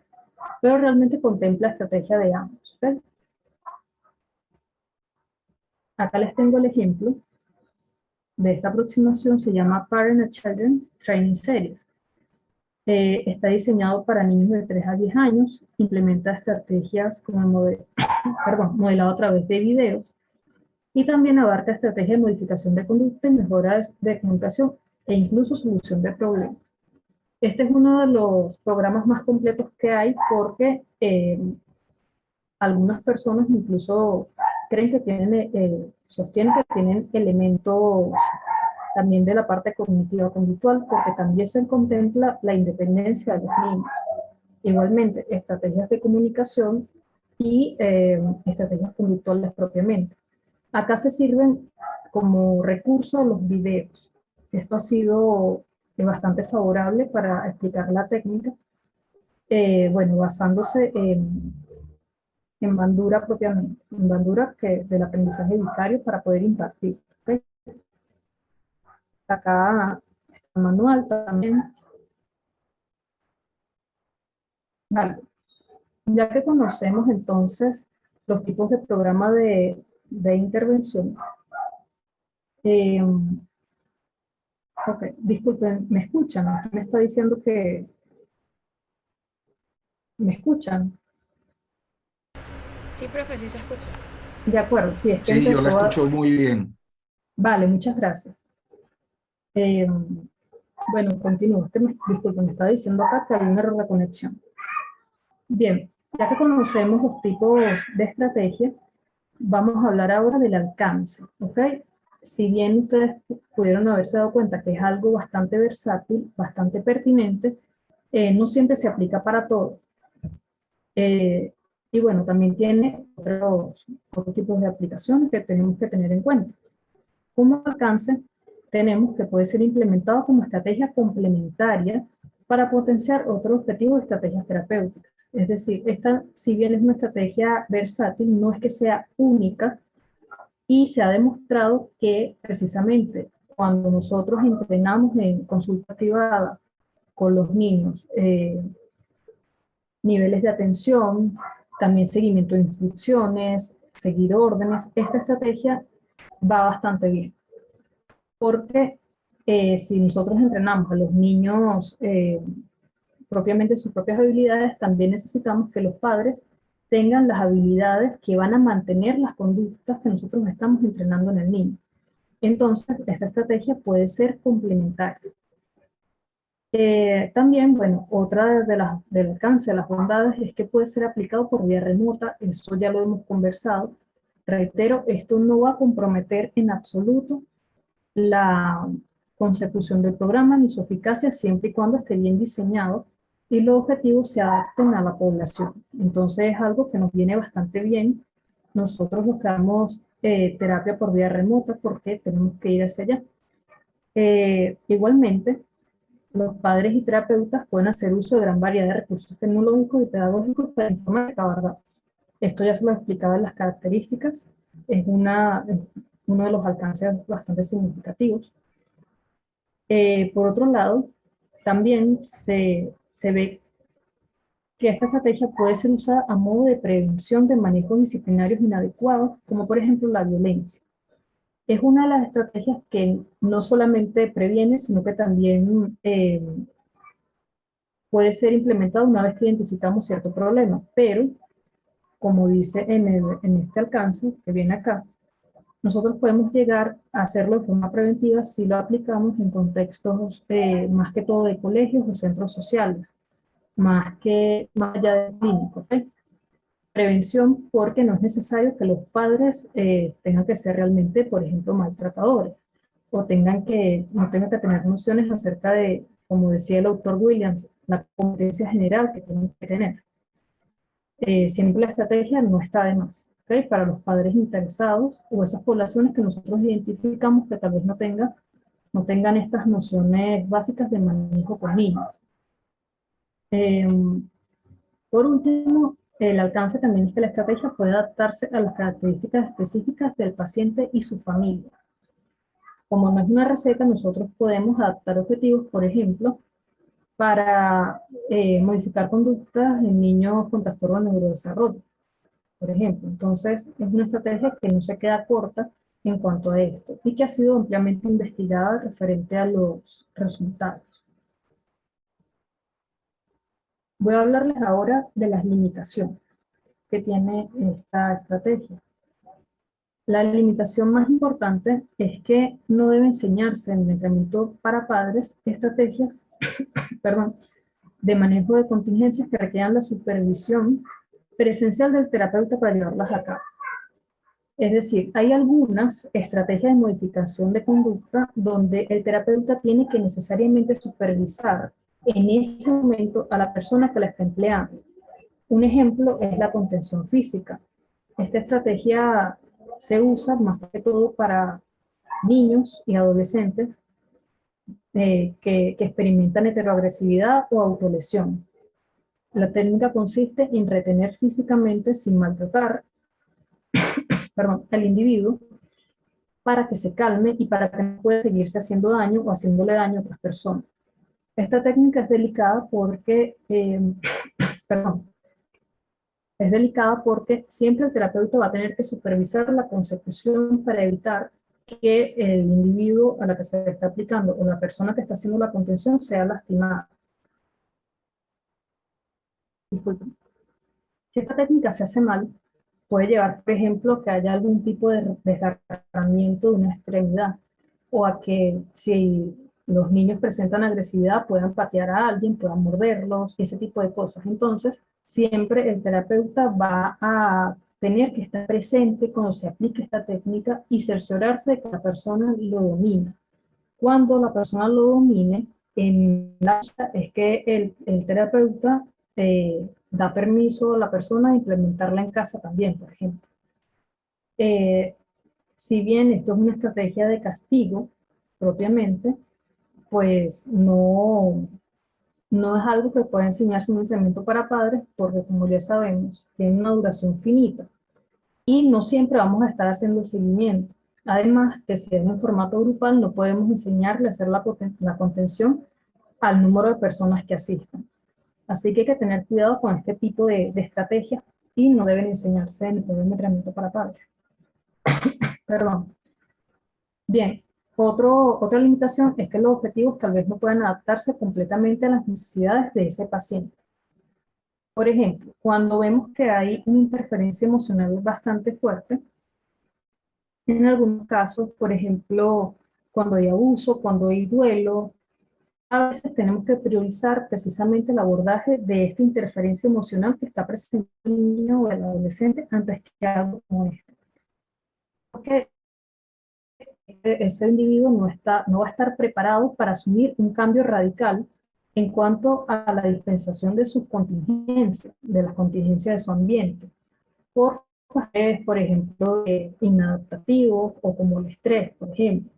Entonces, cuando notamos que hay algo así, a veces hay que priorizar otro tipo de estrategias en vez de esta, a pesar de que nosotros identifiquemos que esta estrategia es necesaria en algún punto para ese caso. Entonces, bueno, a veces los objetivos se quedan cortos, vamos a ponerlo así. En cuanto a las restricciones, bueno, también podemos correr el riesgo de diseñar un programa demasiado estructurado, un programa que no tenga una, como cierta flexibilidad. Si surge alguna cosa, si surge alguna otra problemática que haya que abordar, se corre el riesgo de que la planificación del programa sea muy rígida. Entonces, bueno, eso es algo que hay que tener en cuenta y mi recomendación es que siempre diseñen su programa de entrenamiento para padres con sesiones adicionales para contemplar estos factores que pueden ir surgiendo. Igualmente, como les explicaba en anteriores puntos, siempre hay que cerciorarnos que los padres dominen las primeras técnicas que se enseñan antes de enseñarles otras, las que vienen. Perdón. Y esto a veces puede retrasarse y, bueno, la duración del programa a veces puede ser un impedimento fuerte para lograr los objetivos a cabalidad. Bien, voy a hablarles ahora de las estrategias complementarias que se pueden usar para potenciar esta intervención. Esto porque se han hecho bastantes investigaciones acerca de que esta estrategia también puede ser usada como complemento, pero también puede potenciarse a través de otras estrategias que podemos usar. Y hay que tenerlas en cuenta cuando identifiquemos ciertos problemas. Bien, la primera estrategia es la psicoeducación. Esta estrategia de intervención se usa en casos particulares cuando nosotros identifiquemos que hay por ahí alguna conducta que pueda interferir, perdón, con el programa de entrenamiento para padres. Yo les traigo por acá algunos casos donde es necesaria la psicoeducación. Por ejemplo, cuando vemos que los niños a quien va dirigido tienen trastornos de neurodesarrollo, hay que cerciorarnos y psicoeducar a los padres acerca de las implicaciones de estos trastornos, porque tienen características específicas y biológicas que el programa va a hacer ajuste, pero que tal vez los padres no contemplen. Por ejemplo, en el trastorno del espectro autista se evidencia que los niños tienen un entendimiento, una comprensión literal de las situaciones o tienen alguna interferencia más que todo sensorial. Entonces, siempre hay que educar a los padres acerca de que estas variables pueden interferir en cómo el niño se comporta. Algunos pueden ser menos tolerantes a la frustración, por ejemplo. Entonces, los padres tienen que ser más graduales en la forma en que se les enseñan las estrategias del programa de entrenamiento para padres. Y esto hay que contemplar. Igualmente, cuando nosotros identificamos que hay necesidad de que el niño, el individuo, se mantenga en tratamiento farmacológico, hay que siempre hacer una psicoeducación al respecto. Esto porque si nosotros hacemos técnicas conductuales y ese organismo no está preparado a nivel biológico para poder asumir estas nuevas frustraciones que van a venir con se aplican ciertas técnicas, podemos estar generando crisis y daño. Entonces, siempre hay que hacer énfasis en que para aplicar la estrategia hay que mantener la medicación recetada, porque eso es lo que nos va a garantizar que el organismo se encuentra apto para poder asumir los cambios y que no va a detonarse por estos nuevos cambios implementados en las estrategias. También hay que hacer énfasis particularmente en esto porque muchas veces los padres creen que o es tratamiento farmacológico o es entrenamiento conductual, o es una o es la otra.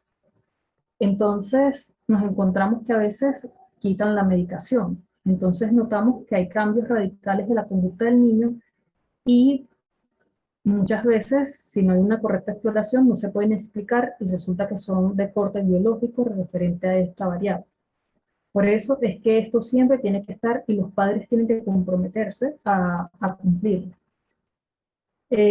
También es necesaria la psicoeducación cuando hay un duelo en la familia, más que todo en esta época cuando las familias se están enfrentando a diferentes tipos de duelos. Pueden ser duelos migratorios, pueden ser pérdida por muerte de algún familiar que haya sufrido el virus o alguna otra afectación patológica, y también duelos por pérdidas de contexto. Por ejemplo, cuando hay una mudanza, también los niños cuando puedan perder reforzadores, por ejemplo, cuando empiezan las clases y ese tipo de cosas. Hay que siempre decirle a los padres por la psicoeducación cuáles son esas etapas del duelo, cómo se viven los duelos. Por ejemplo, acá es importante resaltar que, de acuerdo a las investigaciones, los niños viven los duelos de forma impredecible, debido a que no tienen un esquema eh, de cómo expresar sus emociones. Entonces hay, por ejemplo, niños que se ponen más hiperactivos, niños que se ponen más periféricos, niños que se aíslan. Entonces todo esto hay que irse anticipando a las personas, a los padres, para que ellos puedan entender que las conductas de sus hijos no siempre son influenciadas por las variables referente a ellos. También pueden ser variables situacionales y emocionales. Entonces esto no está de más cuando tenemos identificado que hay un dolor en la familia. Igualmente, por último, tenemos que hacer psicoeducación cuando vemos que hay trastornos del sueño o, bueno, realmente cualquier tipo de alteración referente a los ritmos biológicos. Por ejemplo, cuando no hay horarios, cuando no hay rutinas, cuando hay un desorden en cuanto a las horas de comer, las horas de dormir en la familia. Esto es algo importante porque las variables biológicas son las que van a predisponer al organismo a la sensibilidad a las estrategias. Entonces, si hay insomnio, si hay cansancio, si hay hambre, si hay un descontrol en cuanto a la ingesta de dulce, por ejemplo, y ese tipo de situaciones seguramente nos va a interferir. Así que con la psicoeducación vamos a decirle a los padres que es necesario que hayan rutinas para que el niño pueda predecir los cambios en el comportamiento y sea más fácil de aplicar la estrategia y de esa forma potenciarse. Claro, hay muchas otras cosas, pero estas son las más importantes y las que han sido estudiadas como potenciadores acerca de la estrategia de entrenamiento para padres. Por otro lado, tenemos otra estrategia complementaria, que es la del control de la ira. Eh, Esto es importante porque la ira es una de las emociones que más interfiere con la consecución adecuada de las estrategias de todo tipo. Cuando está la ira, pues generalmente las personas no pueden hacer de forma razonable las conductas y se dejan llevar por esto.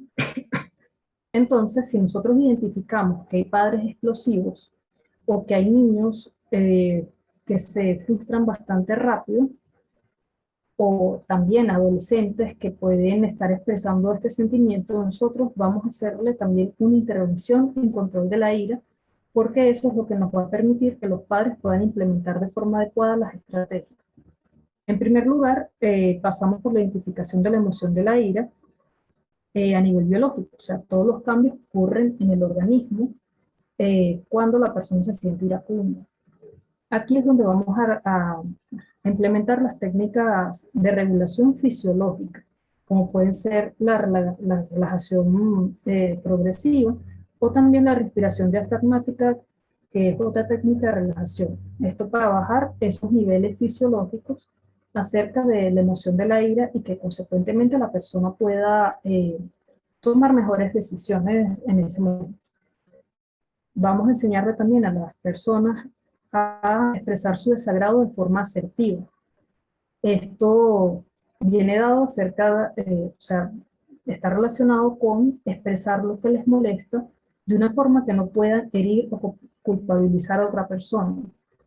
Igualmente, sin uso de gritos, sin uso de malas palabras, de gestos que pueden interpretarse como groseros. Entonces vamos a enseñarles a los padres y también a los hijos, en caso de que sea necesario, a expresar ese desagrado de forma adecuada con todos los elementos paraverbales y verbales eh, más efectivos, ¿ok? Igualmente se recomienda que si la sensación de ira es bastante fuerte, se aplique un tiempo fuera. Esto es para privar al individuo iracundo de cualquier estímulo que pueda seguirlo detonando y darle tiempo de calmarse eh, por el paso del tiempo. O sea, a medida que pasa el tiempo, también va bajando. ¿Okay? Esas sensaciones fisiológicas, la intensidad de las sensaciones fisiológicas provocadas por la ira, entonces entrenamos en un tiempo fuera, también en ese momento. Igualmente podemos incluir algunas técnicas más de corte cognitivo-conductual, que es el reemplazo de pensamientos que incrementan la ira por otros pensamientos que la disminuyen. Por ejemplo, ha sido bastante estudiado que esos pensamientos que compiten con los pensamientos de ira es colocar las situaciones de forma graciosa, verle el lado divertido, acordarse de un chiste. Esto suele competir bastante bien con esos pensamientos que hacen que la ira se alimente. ¿Okay? Entonces, vamos a entrenar a los padres en esto, porque muchas veces vemos que hay padres que saben que no hay que pegarle a los hijos, que lo saben, que ellos saben que es un problema, pero que por interferencia de esta emoción terminan pegándole a los niños, terminan reaccionando de forma violenta, terminan gritando. Entonces, esto es algo que va a potenciar y va a prevenir este tipo de trato. ¿Okay? Como última estrategia, les tengo la solución de problemas, que como les he dicho anteriormente, esta estrategia se ha incluido en otros programas de entrenamiento para padres debido a que precisamente potencia la independencia de los hijos, en el sentido de que se les da instrucciones para que ellos puedan resolver sus problemas de forma independiente, sin estar siempre recurriendo al papá o a la mamá. Entonces, en primer lugar, vamos a enseñarle a los padres y también a los hijos a orientarse hacia el problema y definir, ¿okay? Ver estrictamente qué implica el problema, qué hay que solucionar. Luego, se incentiva para que generen alternativas de solución. Esto se tiene que practicar bastante. No todas las personas pueden generar de forma tan eficiente las alternativas de solución.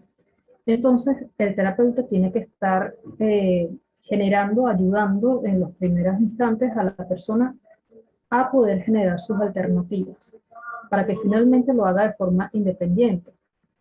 Eh, Luego viene la toma de decisiones evaluando los pros y los contras de cada alternativa generada, y aquí es donde la persona va a decidir qué tipo de alternativa es la que va a llevar a cabo. Y por último, se lleva a cabo la alternativa seleccionada y se evalúa la eficacia que tuvo eso para problemas futuros. ¿Okay? Esto, hacerlo en terapia es muy bueno. Las personas generalmente cuando se le da esta instrucción no la hacen siguiendo los pasos, entonces es bueno entrenar, ¿verdad? En la consulta referente a eso. Esto ayuda muchísimo, por ejemplo, a los niños que van a empezar clases, ¿ok? Actualmente nos encontramos con, por ejemplo, niños que empezaron su escolaridad en plena pandemia. Niños, por ejemplo, de 5 años, 6 años, que, que están teniendo una primera mirada hacia la escolaridad desde una pantalla, desde lo que sería las vías remotas. Entonces, sabemos que es probable que en algún punto vuelvan a clases presenciales y por eso hay que enseñarle al niño a no contar con ciertos apoyos. Por ejemplo, de la mamá, del papá, que seguramente lo van a estar ayudando, lo ayudan en esos momentos. Y que cuando el niño identifique una situación novedosa, él pueda aplicar esto, sin necesidad de bloquearse por alguna emoción, por la novedad y ese tipo de situación. Entonces, es bastante necesaria esta estrategia. Bueno, aquí ya llegamos al final. Voy a decirles algunas consideraciones finales actualmente acerca de todo lo conversado. ¿Okay? Voy a hablarles desde mi práctica clínica propiamente. Como le comentaba la profesora Ana, yo atiendo básicamente mi población de niños, ¿okay? Niños también con problemas de neurodesarrollo. Entonces, lo que nos hemos encontrado en INVEDIM es que hay muchos problemas de índole perdón, emocional, ¿ok? Hay muchos problemas conductuales que tienen interferencias emocionales. Esto debido a lo que les conversaba al principio, variables que tienen que ver con esas restricciones, esa vulnerabilidad que tienen los niños al estar encerrados en un solo contexto y solamente contar con determinados agentes sociales donde no se contempla, por ejemplo, los pares, otros tipos de normas, como pueden ser en el colegio, los maestros, los compañeros. Eh, y bueno, al perderse todo esto, pues nos encontramos con niños que solamente están en su casa, solamente están expuestos a esto y empiezan a surgir problemas emocionales. Vemos que hay síntomas, por ejemplo, incluso de depresión, podría decirse, cambios en la afectividad y quiero recalcar que mi recomendación es que cuando implementemos estas estrategias no nos quedemos cortos. Tenemos que observar esta realidad. Tenemos que implementar estrategias que contemplen tanto elementos comunicativos y emocionales como los elementos propiamente conductistas, porque eso es lo que nos va a ayudar a prevenir y a dar respuesta a esta realidad que estamos enfrentando. Eh, Servirnos de todos los recursos también por vías remotas, esto es bastante importante, hay que atraer a la gente, saber que, o sea, que la gente se dé cuenta que los psicólogos estamos acá para apoyarlos. Y esta intervención se acopla bastante bien a esta visión. Eh, claro, problematizar algunas cosas y también, bueno, invitarlos a poder contribuir con la prevención de estos problemas, a poder promocionar programas de intervención, el entrenamiento para padres bien estructurados que puedan ayudarnos y llegar a diferentes poblaciones para poder prevenir problemas de manejo inadecuados, ¿ok? Bueno, eso sería todo. Eh, Espero que esta haya sido fructífero para ustedes, tanto como lo ha sido para mí. Podemos pasar entonces ahora a las preguntas. Si alguien tiene alguna pregunta. Hay una pregunta acá en el chat de Ok, Andrés Abreu que dice, bien. mi pregunta por favor extiende un poco sobre la ira, que es una manifestación que nos habla también de la depresión en el niño. Ok, ok. Claro, como les decía anteriormente, eh, las investigaciones han sugerido que cuando encontramos duelos, cuando encontramos pérdidas, los niños pueden reaccionar de forma impredecible. Pero también eso impredecible lleva a síntomas de irritabilidad. La irritabilidad va asociada más que todo con la ira propiamente. Entonces, cuando identificamos esto en el niño, primero vamos a hablarle de esas señales fisiológicas, porque es algo más sencillo de entender para él. ¿Ok?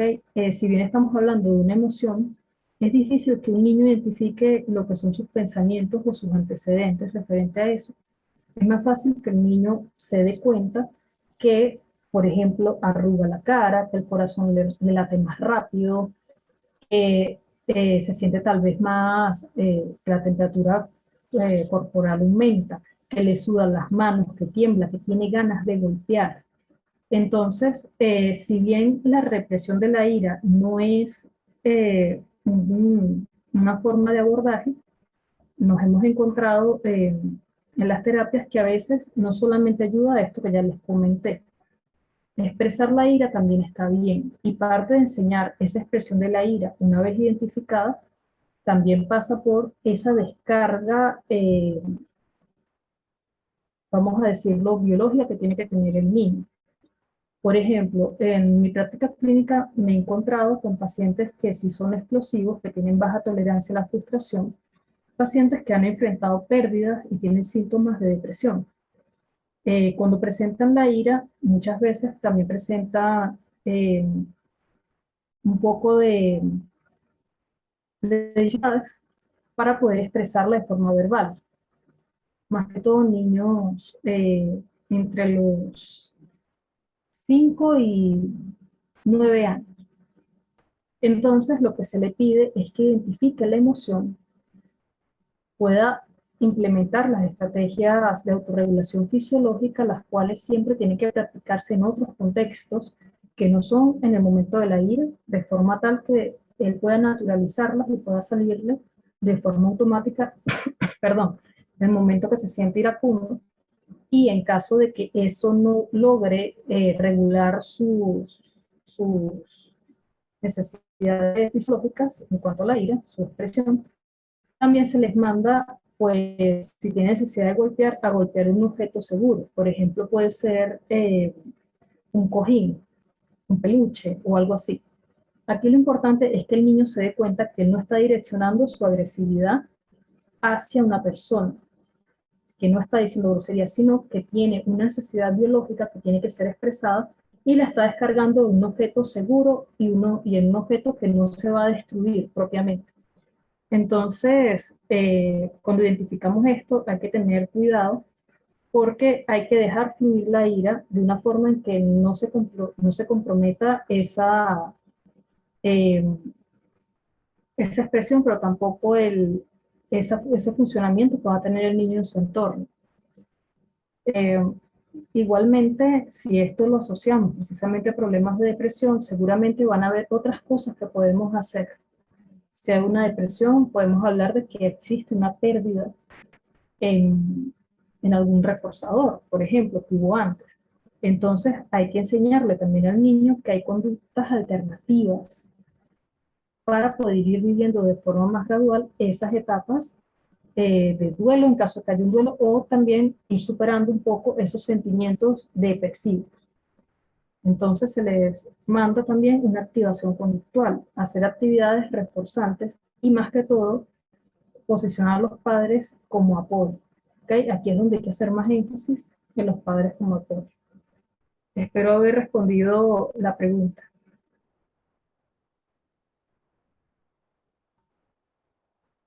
¿Hay alguna otra pregunta? Me expliqué bien. Por ahora no hay otras preguntas en el chat, pero recuerden que pueden hacerlas o pueden activar su micrófono para Por preguntarlas supuesto, claro, directamente. también. Sí, sí, claro.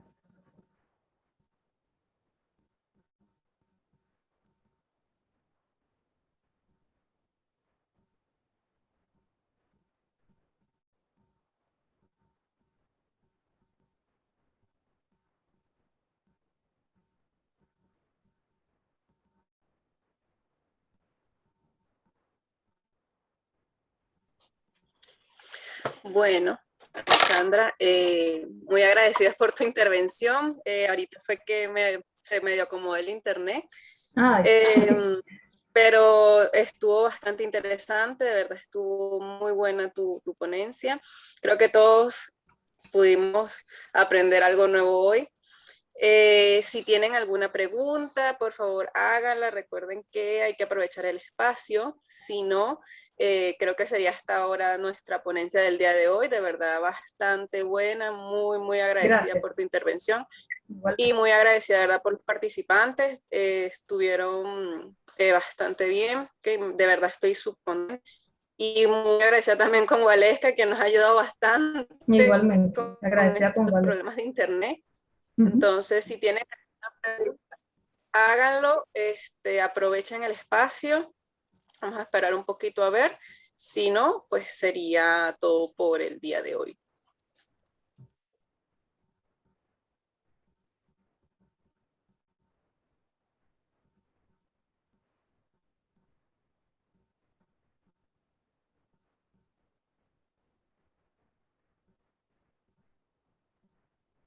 Bueno, como que no tenemos más preguntas. Bueno, Entonces, igualmente estoy agradecida con ustedes por participar en esta charla. Es bastante importante que también puedan difundir esto, ya que, bueno, estamos hablando de una estrategia también de prevención. Estoy bastante agradecida perdón, con ustedes por haber tomado el tiempo de poder estar aquí con nosotros el día de hoy. Gracias.